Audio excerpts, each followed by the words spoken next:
Welcome to Intrinsic Motivation from a Homie's Perspective podcast, where we meet experts from all walks of life to learn their intrinsic motivation so that they can share it with the world. What do we have in store today? Stay tuned to find out more.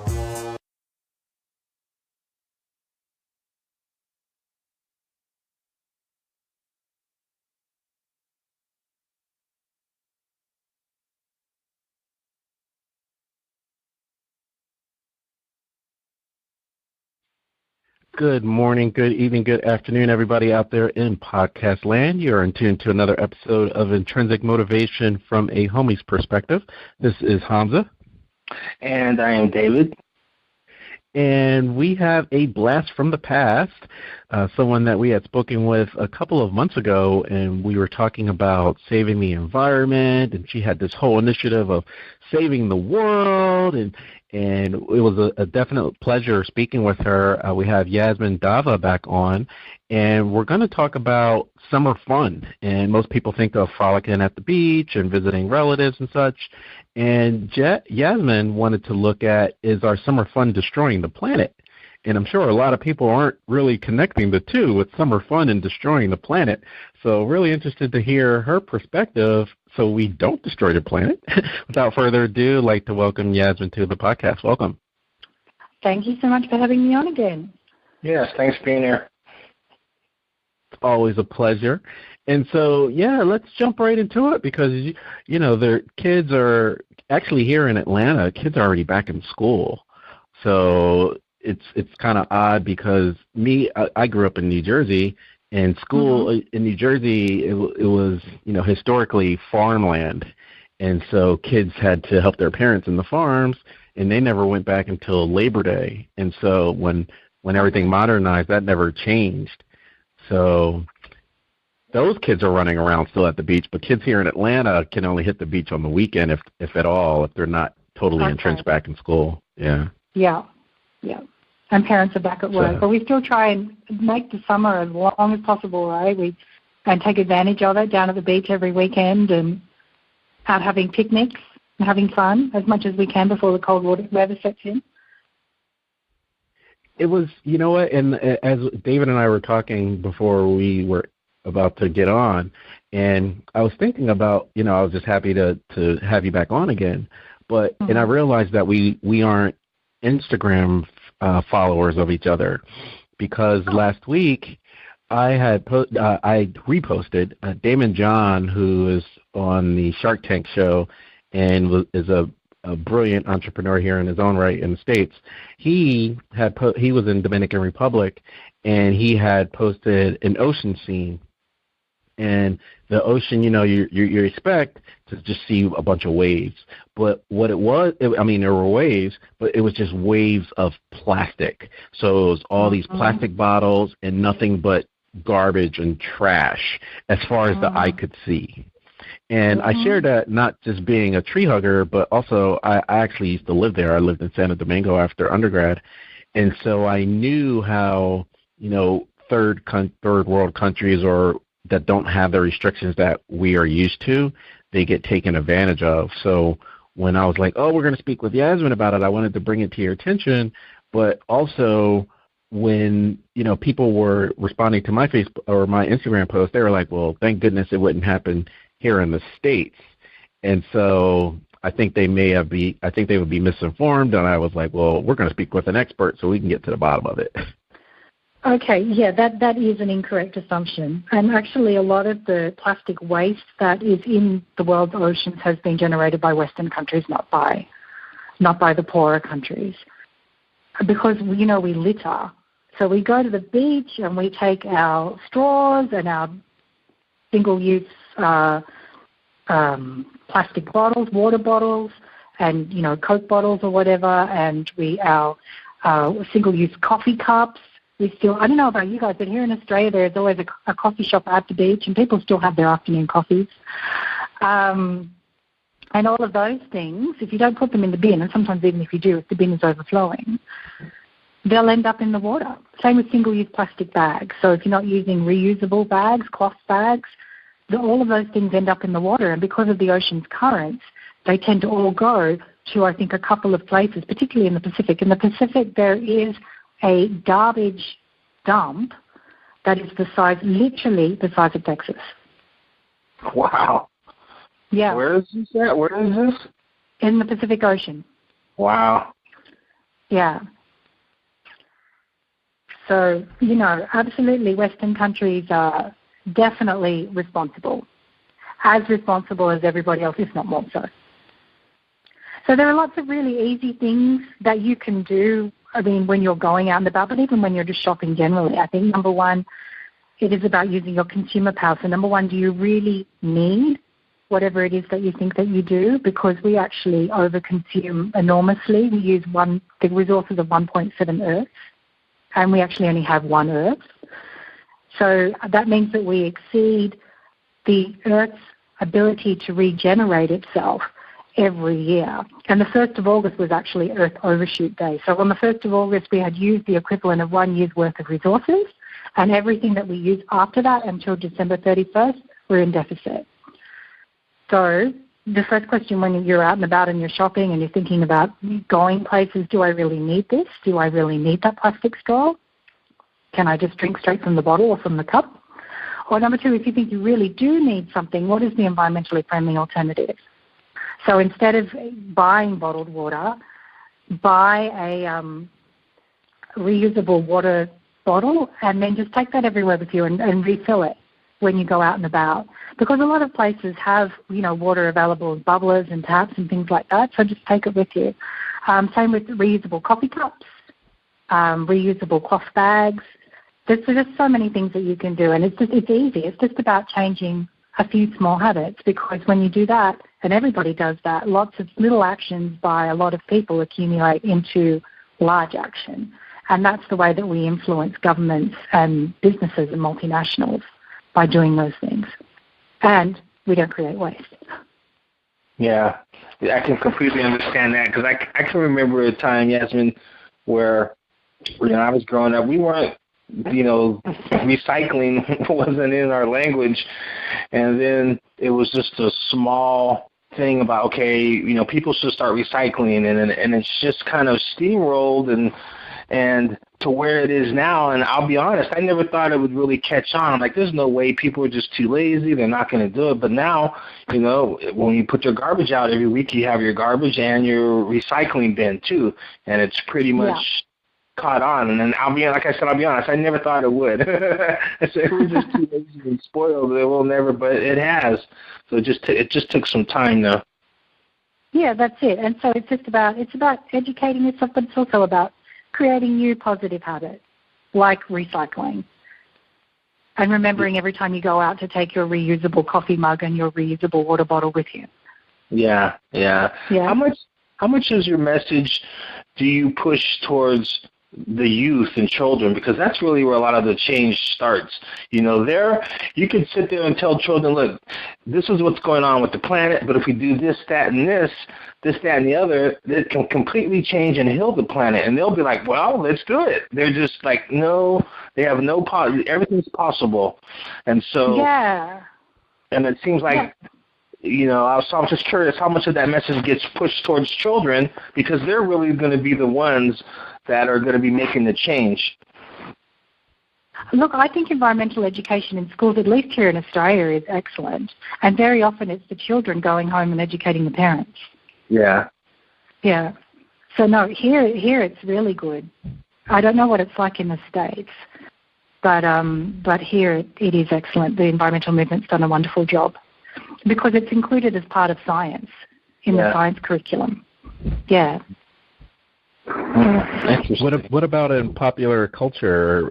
As David was talking, I was thinking about the commercials in the 80s and 90s where you went out with the kids again, and everybody had bottled water or, a lot of disposable stuff, and everything was disposable at that time, And so I wanted to know what the commercials are like there. It's one that to hear it in school, but if it's pervasive throughout your whole day, your life, then I think the message can be, it takes a couple of times to drill down before you actually accept it. Right. I guess I would say this. I mean, you're right. There has been a mass marketing campaign. When I was growing up, bottled water actually wasn't available. And then for here, it was only through the 90s that it became available, and now it's really widely used. And the question is why? We've just fallen for a mass marketing campaign. Having worked in the industry and having met a lot of water treatment plant operators, they're really passionate about providing you with high-quality water product. And, they have to test that water twice a day. Bottled water is not tested twice a day. So it has to meet particular health guidelines before it comes to you. And if you don't like, some people say, I don't like the taste of it, or, it's got all these chemicals in it or whatever, buy a water filter and attach that to your tap, and then that way you're drinking filtered water at home, if that really bothers you. But I can say that these people do a really good job and they're really passionate about it. So there isn't a need for bottled water. I mean, yes, there's a need for us to stay hydrated when we're out and about, but because water is generally freely available to us, you can go and fill up if you manage to drain your reusable water bottle and, still be fine. And that's something that we have in Western countries that we kind of take for granted, which isn't available everywhere else. Other people in the world would love to have that, and yet we have it and we're going out and buying bottled water and we don't need to. So there is still work to be done. You're absolutely right in terms of, I think, public campaigning. That it hasn't reached the level in people's consciousness that it needs to. But I kind of feel now, just this year, that the tide is turning a little bit, that we are sort of having some wins in getting the environmental message out there a bit more. So, and everybody listening can be part of that change. Just go out and buy yourself a reusable water bottle and just use that. Now, as we talk about intrinsic motivation from a homie's perspective, I'm reminded of a hip-hop song. I think it was in 99 by Mos Def, and he had written a song called New World Water. And around the time, as you were saying, the campaigning for bottled water was huge in the 90s, and, that's when that song had come out. And it was David and I were talking about people spending $5. There was a time where people were skeptical of paying over $5 for a cup of coffee at a coffee shop, and people were just as indifferent in thinking that people wouldn't buy water, and it's just really interesting how that happens now, and it's like 18 years later, and you're talking about it where it becomes the momentum is so large in a negative sense. Like you said, I'm just trying to picture that image of the garbage dump in the Pacific the size of Texas. It's a hard problem. Imagine. And that particular problem is something that we still don't know yet how to solve. A couple of very innovative people have tried to develop some technologies which would allow for the garbage collection on the massive scale that it needs to be, but they haven't yet been implemented, and so that garbage dump is still sitting out there. Since you're I want to ask you, because since you're an environmental engineer and you have some ties into the industry, I would assume, maybe wrongly, but I would assume there's some type of agreement between countries as to where to dump this. And maybe they decided to, it didn't seem like a happenstance to wind up in the Pacific. Do you know the origins of how that happened? Look, I actually think it was happenstance. International waters they're not bound by any international treaty, number one, particularly for fishing, which is another issue. But also the use of plastic and pesticides and fertilizers and everything else that ends up in the ocean has increased massively over the last 30 years. So we've become these massive consumers, particularly in the last 30 years. And all of our plastic rubbish from everywhere in the world is blowing off into the ocean. Most of it is not. Some of it is from ocean-going vessels, which are just dumping stuff when they shouldn't be, but it's not as well regulated as it could be. And the rest of it is coming from our countries, just off land. It's blowing into the water. So it actually really is happenstance. And now we have this massive problem, which we just ignored because it's not near a country. So nobody's going, I've got this floating garbage pile, I can see on the horizon. You can't. And so we've ignored it, and we've ignored it, and we've ignored it until it's become huge. Now, I'm also thinking about, what was it? Was it in Thailand where they had that tsunami? And what was it, 2005 or 4, something around that time? And it was Sri Lanka, and God, we did so much aid there. Was it Thailand or was it somewhere? I thought it was somewhere else. Anyway, yeah, keep going. In that region, and what was happening was some of the debris was coming up on the shores in California, and so it's just, I mean, I'm trying to wrap my head around of if that can happen, right? How something like this could get so big, because the size of Texas isn't small, right? So it's just how does it get to the point, and what's the outreach? I mean, for you to say that is such a takeaway, and maybe I'm just stuck on that point, but it seems like it's already so big. What kind of response have you seen globally to address it?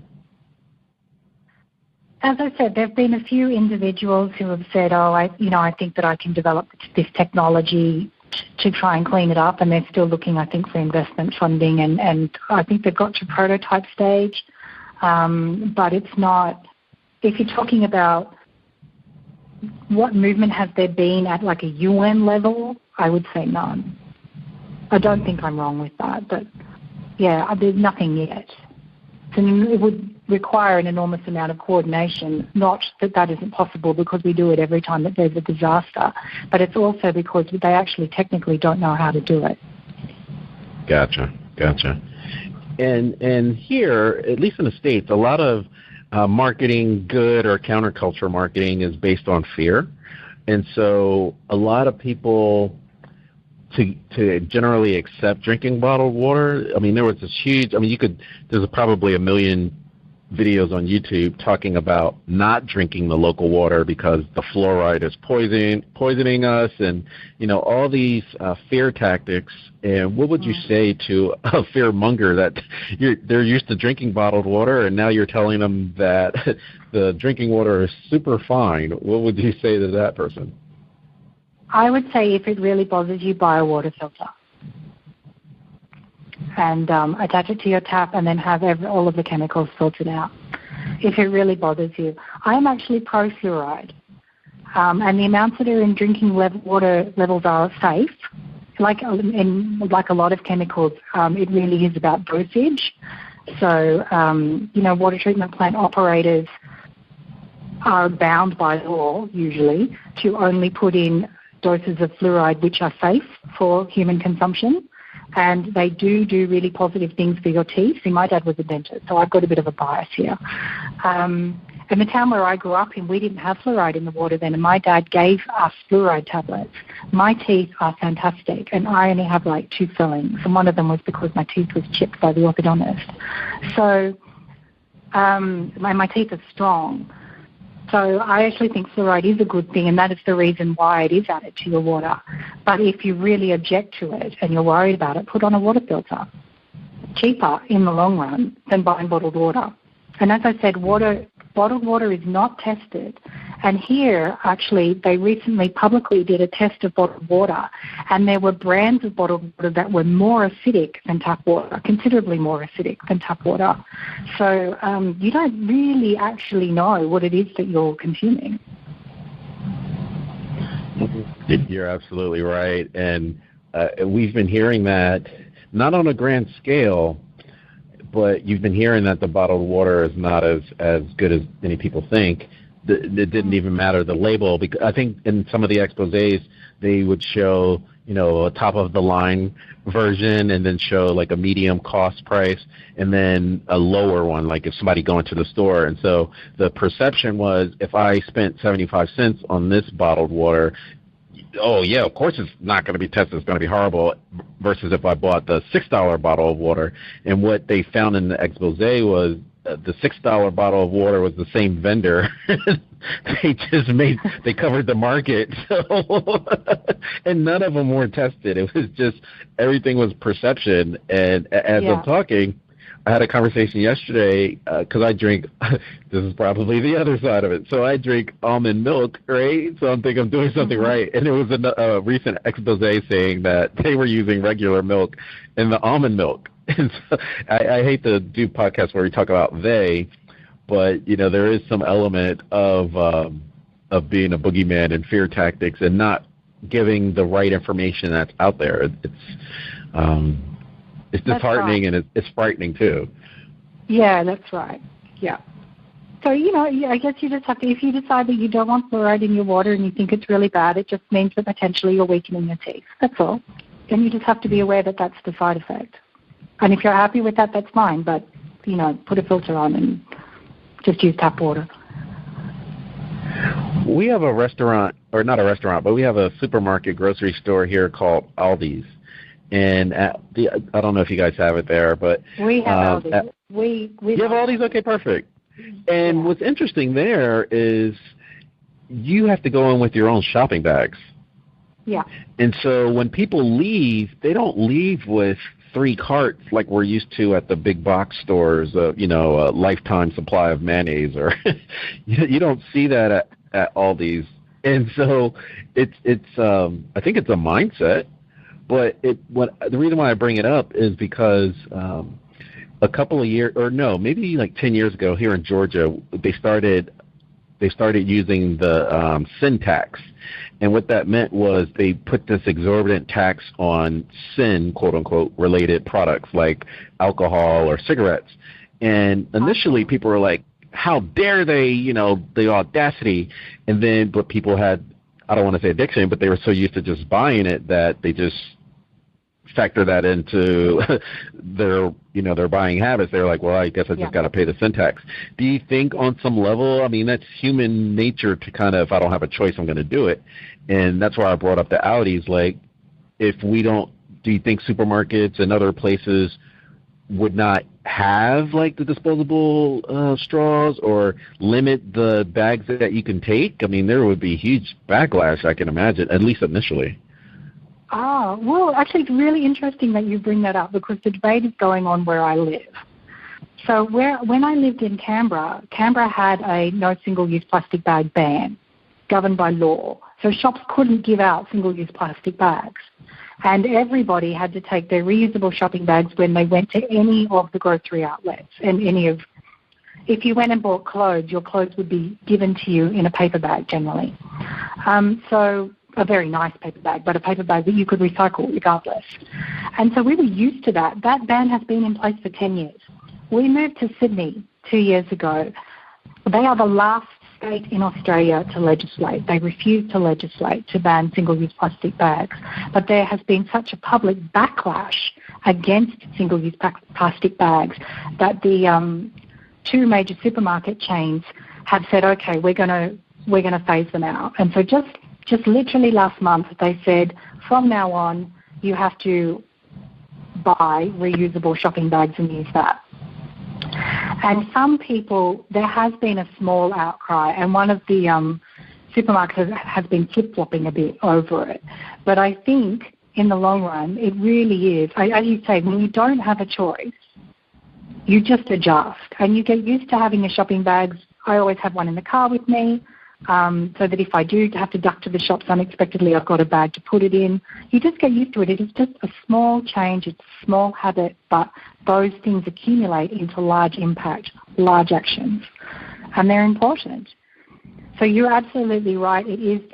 If you have to do it, then you'll just do it, and you get used to it. And yes, you might object a bit in the beginning, and then you change your habit, and it's fine.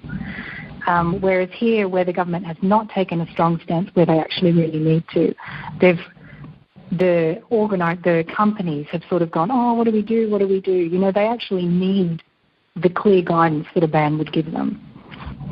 The other thing that they've done here, which I think is not great, and I have to say Aldi does it as well, is that they provide both cloth bags, so you can buy your cloth bags there and then reuse them, and they provide thick plastic bags. And a lot of people go for the thick plastic bags because they're cheaper, but actually environmentally these things are bad for the planet and they probably shouldn't be on offer. So if you are listening and you do want to make an effort to stop using single-use plastic bags, I would really encourage you to buy a cloth bag, and they last much longer. And you really will. Yes, they're more expensive to start with, but you'll get your return on investment, absolutely. And then just use those for the next 10 years. I'm just thinking, I mean, that, you know, when you have a shock, and it's really interesting because I think they test it, and the perfect place where this testing happens is Facebook or social media as a whole, YouTube, Instagram. You know, every few months they always change something, and there's always this backlash, and I'm leaving this platform forever, right? And they know that you're so used to being, I don't want to say addicted, but you're so used to being on it that you're going to bitch and moan probably for a couple of weeks, but then you're going to get right back in line and adjust. And as we were talking, I was thinking about the former mayor of New York City, Michael Bloomberg. He wanted to do something about obesity because we have a problem here, and he had a ban on getting like 2 cups of soda. Like if you went to a super or a fast food place, you couldn't get a large soda, or you couldn't get 2 large sodas, or it was something extreme. And I think it lasted maybe 2 weeks. I mean, the public outcry was just, who are you to tell us what we can put in our bodies? And rightfully so, but it was just so extreme. So we have an extreme of, no, you can't drink yourself with all this carbonated water. And then you have the other extreme of, which isn't an extreme, but reusable bags. I don't know that that's the same kind of extreme. But in both those examples, what happens is that there is a cost from those actions, from drinking too much soft drink and from using single-use plastic bags. There's a cost. And the thing is, the cost is not always immediate, and the cost is not to the individual. And that is why the individual, I think, generally says, oh, that's not fair, and blah, blah, blah. But so as a society, we need to find better ways to incorporate those costs economically so that individuals do feel them, and then do recognize that their actions do impact on society as a whole. Does that make sense? No, it makes a lot of sense. And the other side of it is, it's kind of annoying to me, but I'm a marketer, so I understand it. So, let's use this as an example. The day after Independence Day here, July 4th, on July 5th, supermarkets already have on their shelves celebrations for Labor Day, like the next day. And, you know, there used to be a time where Christmas holiday marketing and commercials and advertising started after Halloween. Well, now you might get Christmas commercials and jingles and stuff in like September. And so it's like, hey, don't forget to buy, and they give you a couple of months notice. I think that as we're talking, it would behoove whomever to kind of slowly bring it to the community's awareness that, hey, it's September or it's August now, but in November we're doing away with plastic bags, right? Then it wouldn't be a shock. I mean, there's going to be a bunch of people that won't pay attention until the bags are gone, but then they can always go back and say, you know what, we gave you guys 3 months notice as to these changes that were going to happen. Yeah, that's right. And also here, because the changes were voluntary on behalf of the supermarkets, what they said was for the first week we will give you the reusable bags for free. And then after that you have to pay for them. And for people who brought reusable bags, I don't know whether you have like credit points system, but we do. They were giving out extra credit points if you brought your reusable bags, which I actually didn't know about until I got there to the checkout. But yeah, so that's the way that they handled that small group of people who hadn't heard about it, even though it had been fairly well advertised. And every time you went into the supermarket, which is something that you do on a regular basis, there were signs up everywhere. So you're right. That is exactly how you market that change. Yeah, and you market it by saying, you know, we care about the environment, we're responsible, and we want to do things that help the planet as a whole, and that is actually a marketing tool. Yeah, then let me ask you, how popular is like technology like solar power in Australia, and and at least, I mean, it's popular here, and I think it's gaining more and more traction. But also, there's a lot of people, kind of a movement of people building and living off grid, and just curious. And we have like TV shows about it. People going out and building, completely out, totally independent, got their own wells, and they build their house with all the materials and resources that are right there in the area and whatnot. I was just curious if, is there anything like that going on in Australia? It's, it does happen, and people do that. Or people do a version of that. So they might live in a sustainable, energy-efficient house but still be connected to the grid. But the thing that happened here was that there was fairly sizable subsidies for people who wanted to convert to solar power, and they were nationwide for probably over a 10 to 15-year period. They've been phased out now. They're much less now than they used to be, but during that period there was quite a large take-up of solar power. And now also we're finally, belatedly, having conversations about the entire country shifting to renewables and getting off coal. Wow. So, and you're right, that is a wow. And they're holding conversations at the national level. How do we do this without interrupting energy supply and not shifting the costs onto the consumer? So I guess in that sense, you're not a weirdo when everybody's doing it, right?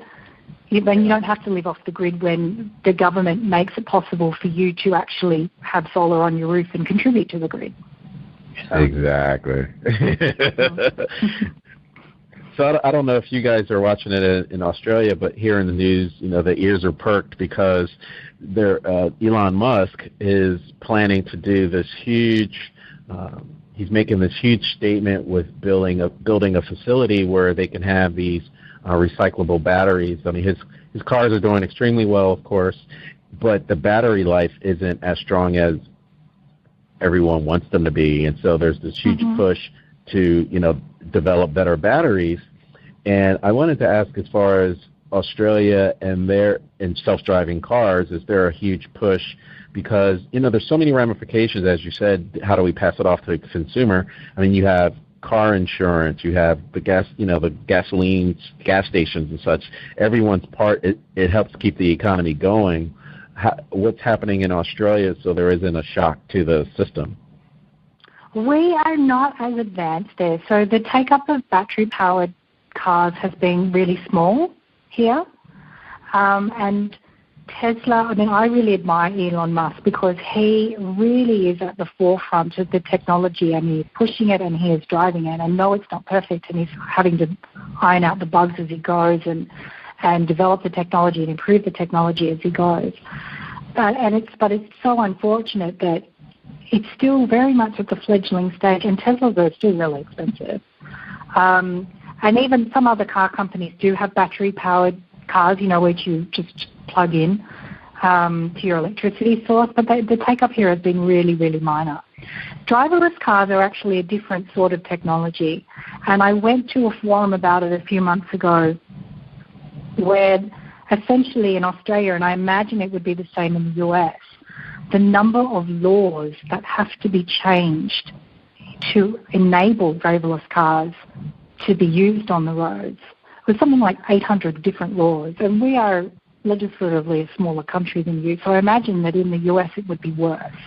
And just that process alone, keeping in mind the technology is not ready yet, that process alone I think would take 10 to 15 years. So we're still a way away from driverless cars. Interesting. Yeah, but it is unfortunate that petrol cars still dominate the market, and I really hope that in the next 10 years we see a big shift away from that as the technology for battery-powered cars improves. And as also, I don't know that there's much point in having a battery-powered car if you're actually plugging it into a coal-fueled network. You're still actually creating the same amount of carbon pollution. But if you have a network that is powered by solar, by renewable energy, then you're really making a big difference. That's a good point. I think Volvo announced that by 2020, maybe as early as 2020 or 2022, they weren't going to have any more gasoline vehicles. They're going to be all electric. And then China was the same way, but I think a little bit later, by 2026, they said they're not going to have any more. And then even England or Britain said in the early 20s they're going to outlaw all gasoline vehicles. So I was like, wow. Yeah, I think that's outstanding. And you can see, because you mentioned Aldi and how there's no plastic bags at Aldi. Aldi is a German chain. So in Europe, actually, they don't have so many single-use plastic bags like we do here. They outlawed them years ago, and we're a bit behind. So you do see a lot of environmental, I won't say movements, but initiatives coming out of Europe. Yeah, one of my sisters lived in Munich, and I was there for Oktoberfest, of course. And it was funny that she was getting fined you would get fined if you were in the living room, but the lights were on in the bedroom, right? Like, for some reason, I mean, they could tell. They were, on one hand, it was like, wow, this is really great. And then on the other hand, it was like, wow, big brother. But they could tell, like, the usage. If one person lives here, all these lights should not be on. And it would be reflected in your bill, either through some penalty or such. So, yeah, they are at the forefront. And I'm glad you brought them up, because what we see in the States, it's the United States, but there's a lot of state-run initiatives that are happening initially before they become national. So here in the States, we have the marijuana laws that are getting passed, like California. California is, I guess, the standard for change, right? You have marijuana laws that are recreational and medicinal in California. And just this past Friday on the Bill Maher show, they're in L.A., so they're one of the states that have the strongest or the strictest emission laws in the country, and they were, lamenting that our president was trying to lower those limits so they can get more cars there. So on some level, you have states that are unwilling to wait, like you said, all the laws that have to be changed and how long it would take. I don't think the country as a whole, it may take that long, but states are taking their own initiative to be proactive in that respect. Which is great. It's great that you've got that leadership at the state level. I always say that you have two big powers as an individual. Everybody can make a difference, and you can do it through your voting power and your consumer power. So if you're voting for people who are committed to making the world a better place environmentally and socially and peacefully, those are the people that you should be voting for. And states showing that leadership is a prime example of that.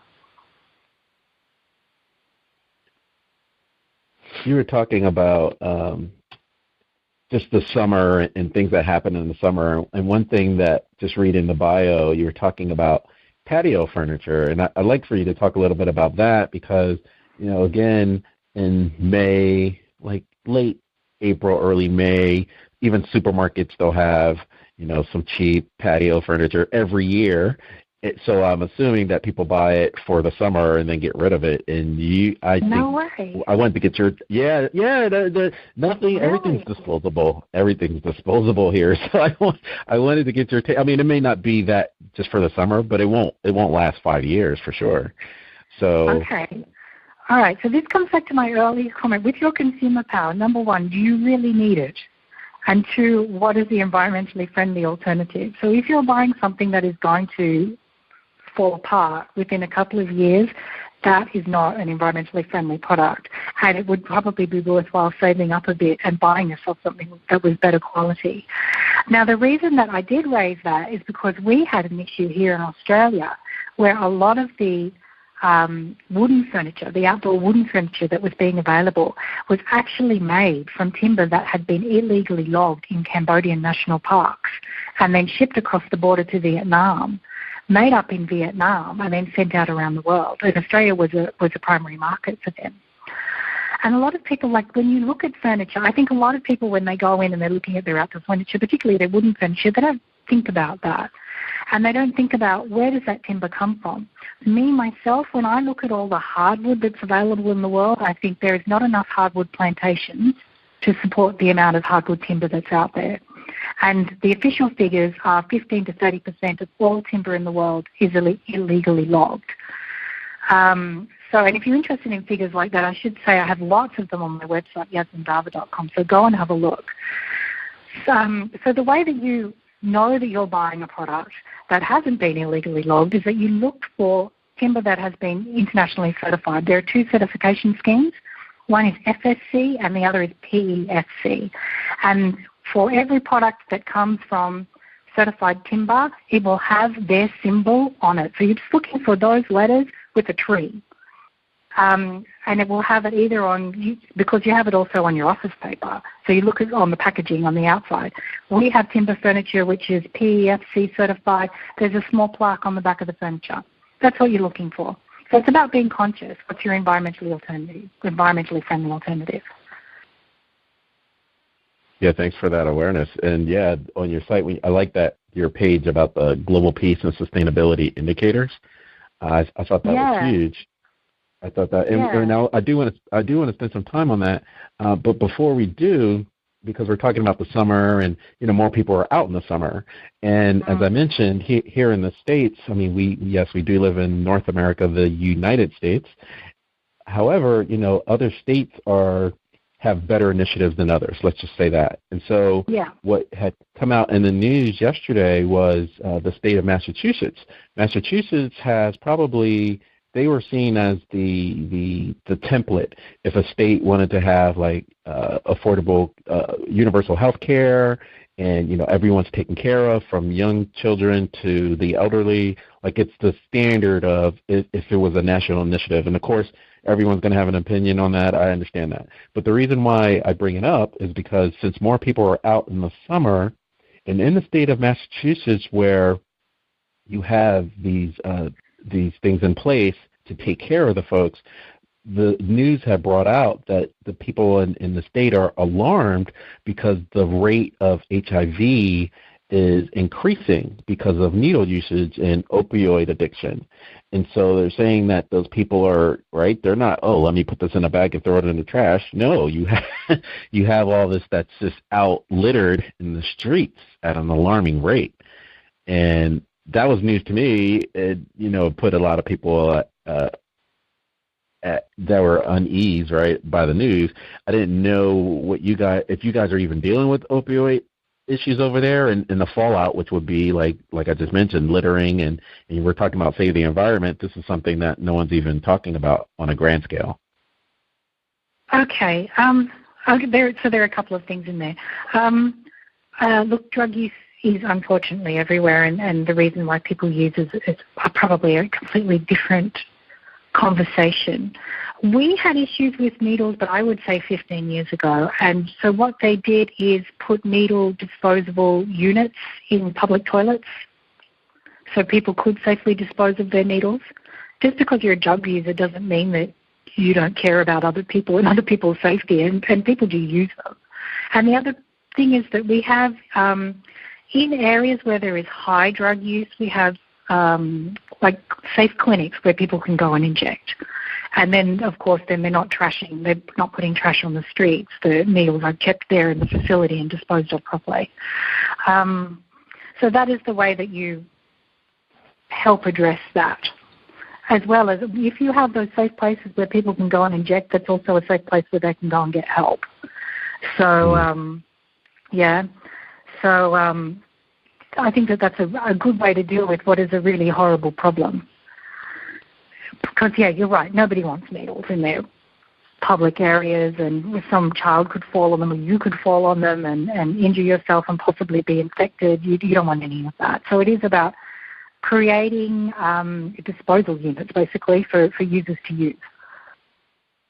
That's awesome. I don't know about it. I mean, that news is such a shock. I'm not obviously, but I'm just so removed that I don't know if there's any initiative or anything like that in place here. Do you know about anything like that, David? No, I don't think so. Yeah, it was just, and like I said, there's a lot of, in the news, it's a lot of, fear mongering and such, and for that reason, I don't watch a lot of it. But this news, there's always going to be something that catches you. And I was just like, well, what is it like? What is we're reactive, and a lot of the conversation that we've had with you today has been on your side more of a proactive approach. And it seems like it would be ideal as opposed to always running around putting out fires. Yeah, that's it. How do we really address this problem? I find it interesting, though, that you were saying that HIV was on the rise, because it's not on the rise here. Also, HIV is completely treatable now. You can keep it under control, which is fantastic. The medicine has just come such a long way. But still, you're right. It is absolutely about being proactive and helping to find solutions rather than complaining about problems or making big deals about problems without offering any solutions. I don't know whether I told you guys this, but in my first year of engineering, our head of school, who was a professor both in civil engineering and microbiology, he had PhD in both. He was amazing. He walked into the room and he wrote on the board, if you are not part of the solution, you are part of the problem. And of everything that I learned in my degree, that is the thing that sticks with me the most. And it's a good adage, I think, to have in life. If you're not part of the solution, you're part of the problem. Yeah. I'd have to agree with you on that, because on your page with the global peace and sustainability indicators, I mean, this is exhaustive research. And what does it take to keep that all up to date? What is that like? I put that page together because I couldn't find anyone else that had done it, put all of those indicators together. A lot of people tend to research in their particular areas of expertise. And that's why I did it. And it did take a lot to find some of that research. Some of that is buried in pages of international documents. And so every year, once a year, I go through and go back to my sources and I make sure that they're reputable organizations. And, I'm not just quoting anybody. And see whether or not they've done more research and what the change is.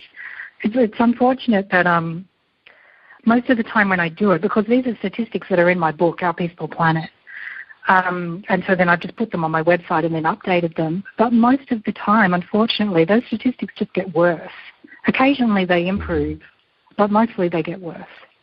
And so we still really have a long way to go in terms of creating peace and sustainability, and that's why it's important that we all get involved. Yeah, I agree with you. I like, as you were talking about, you're saying the consumption, and the human consumption has continued to grow, and you said it's the first world because of the disposable income. And so you see, there's an argument of finite resources, and you see places like India and China that in the past may not have had the middle class, but they have a growing middle class, and they're having some of those first world problems. So looking at it from a global standpoint, where do you see as far as that consumption? Is it just human nature that as soon as we get more, we want more? I don't think so, because we've gone through periods where we haven't had that much and we've been fine, and we've not consumed in the way that we do.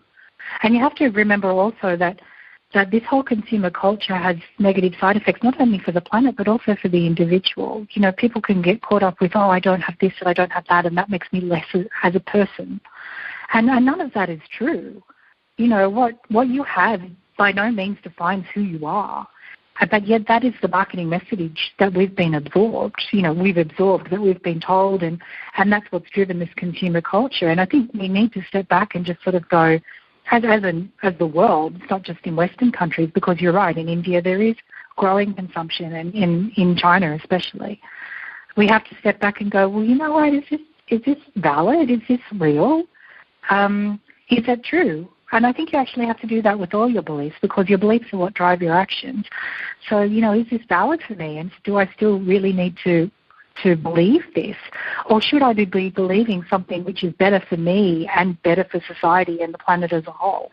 And I think that we really do need to make that shift from, you don't need to consume to be defined as a person. You need to have enough so that you can live comfortably. But you don't need to have all the things, all the clothes that we accumulate, and cars and shoes and electronic devices. We actually don't need them. Not in the way that we think that we do. We really do have a long way to go in challenging that culture, challenging that belief system, and then coming up with a new one that says, you know what, we as individuals, we are okay, and our things don't define us. Yeah, you're right. I talked about the whole off-grid thing. There's also a movement of people. I think we did a podcast with someone, and to this whole minimalism thing. So you're seeing people moving into these like tiny homes, 400 square feet, 500 square feet homes. Mm-hmm. They're actually kind of nice, to be honest. It's like you'd be surprised at what can be done with such a small amount of space. But yeah, it's interesting. It's like so people are just kind of going the opposite direction now. They're going to, well, we don't need all this stuff. We don't want to leave a big imprint, on the planet, and I think it's kind of cool, actually. Yeah, and the other thing is here in Sydney, housing is so expensive that now we're seeing far more multi-generational homes than we were before. Children are staying at home much longer because it's much harder to be able to afford a property to move out. And then the same thing with the older generation who may have homes. When they see their children struggling, they say, why don't you move back in with us? And so you'll have 3 generations in a home. And I'll also add to that my partner grew up in Serbia. He had 3 generations in a 4-roomed house. Whoa. And they were fine. Whenever you speak to anyone from Serbia about growing up in the 70s and 80s, they talk about it in such glowing terms because of the community culture that they had and the strong family connections. So we think, we've got to have a big house, and you've got this big house with 2 people to rattle around in. And actually, people were happier, living together with their family in small spaces. Wow. There's also here in the States, there's a little pushback. You see this in some of the TED Talks where they're trying to push this detoxing from social media. And since I don't have the actual stats, but since you like stats, they were saying that the depression rate and suicide rate has actually increased over the last 2 years just due to consumption and keeping up with it. And, I have to keep up with not only people in my neighborhood, but with people on social media.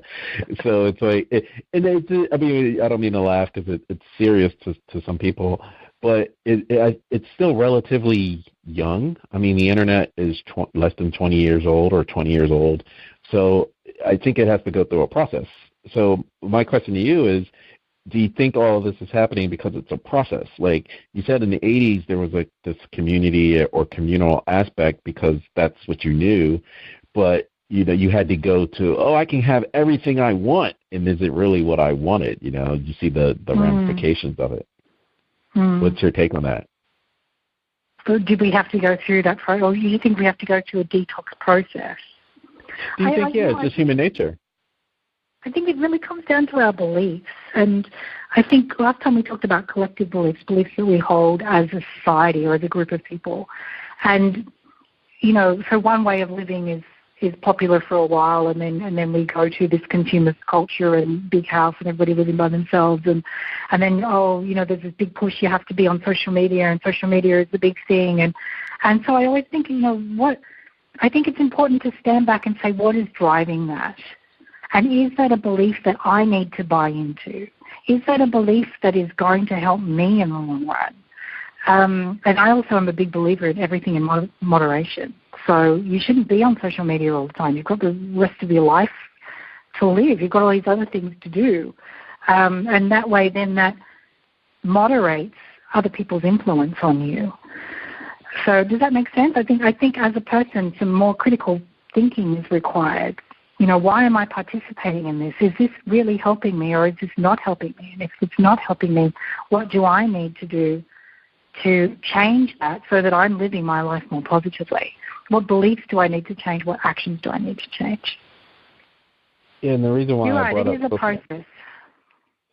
Well, I was wondering, from your side too, here we have or what we try to leverage from a marketing standpoint is influencer marketing. So, if I say something, that's cool, but if I can get Will Smith to say it, right, it's so much better and people are more apt to listen to him. So I didn't know, as far as your outreach, I mean, you're pretty connected with some of these folks. So I didn't know if that is even an approach, like to talk about carbon pollution and climate change, human consumption, and any of those heavy talks, so that the kids actually do pay attention. I mean, we were talking to someone on a previous podcast where, they're a consultant, and we were talking about where people, or you may say something to a family member and they don't listen, but then they'll see a video of it on YouTube or something and start spouting it. You just smack your head like, I tried to tell you that 15 years ago. So that's called the power of the third person. So the people in your immediate family, they completely discard you because they've seen you, at your worst and at your best. And they don't listen necessarily to what you say. But if somebody else says that they don't know so well, suddenly it's truth. And that's universal, regardless of whether social media is about or not. Look, the environmental movement does use social media, and even some of the peace movement uses social media quite well, I think, to advertise their message. And you do see, I've certainly seen images on social media of the floating garbage, for example. Has that been widely spread enough? I would say not yet. We've still got a way to go. Yeah. But, I mean, it's important to use whatever tools are at your disposal, and social media is certainly one of those, and it is really good for influencing. But once again, you just have to make sure that you as an individual, are you being positively or negatively influenced? Absolutely. And we talked a lot about summer and patios and how we're negatively influencing the environment, and fall's right around the corner. So are there anything that, foreshadowing, that you could talk about that we take for granted that is damaging the environment as it gets colder? Is there things to look out for? We slowly started doing away with the straws, and we have our reusable bags, and now what? And now, look, it's the same principle applies no matter what the season is. So I guess we consume more hot drinks, so this is where you need your reusable coffee cup. And if you really like skiing, see what ski gear that you can get that might have been environmentally manufactured. I personally don't like skiing, so I can't provide any advice there. Although I would say that merino wool thermal underwear is fantastic.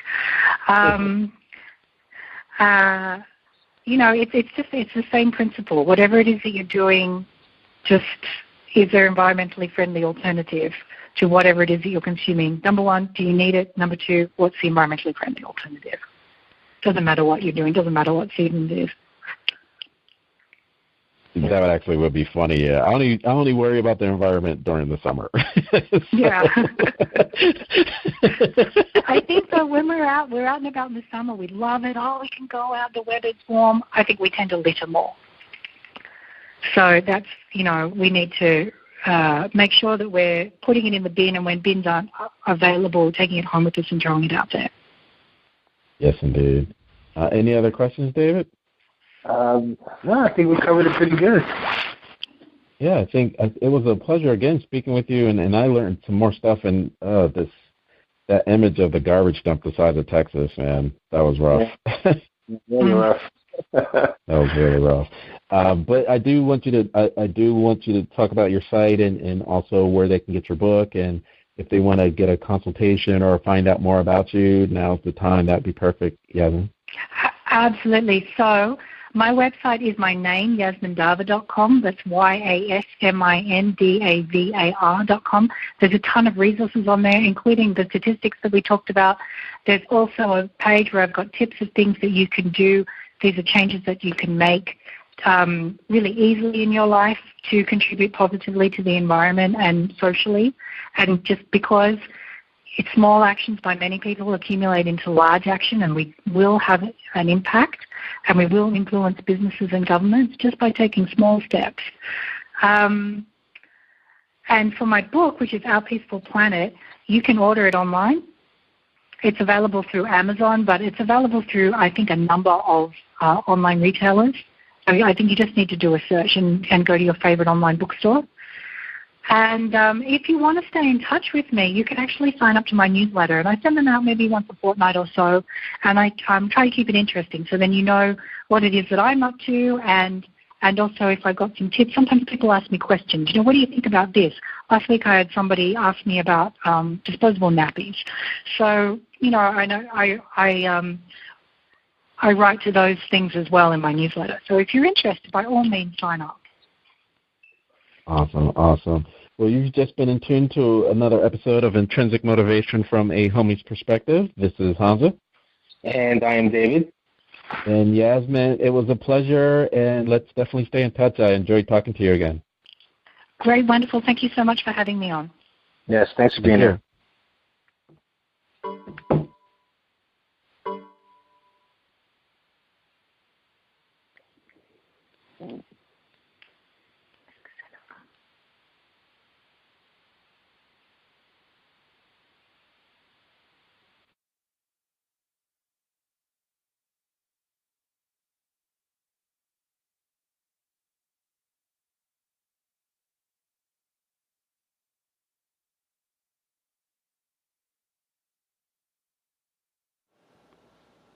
Thanks again for checking out another episode of Intrinsic Motivation from a Homie's Perspective podcast.